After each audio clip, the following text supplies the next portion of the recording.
Welcome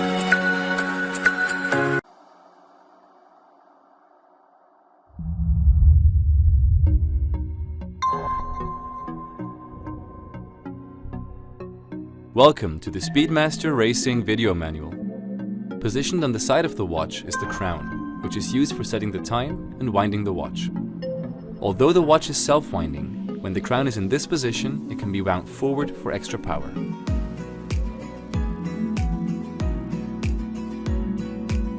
To set the time, pull the crown out one click to its furthest position. The seconds hand will stop. Turn the crown forward or backward to move the hour and minute hands to the desired time.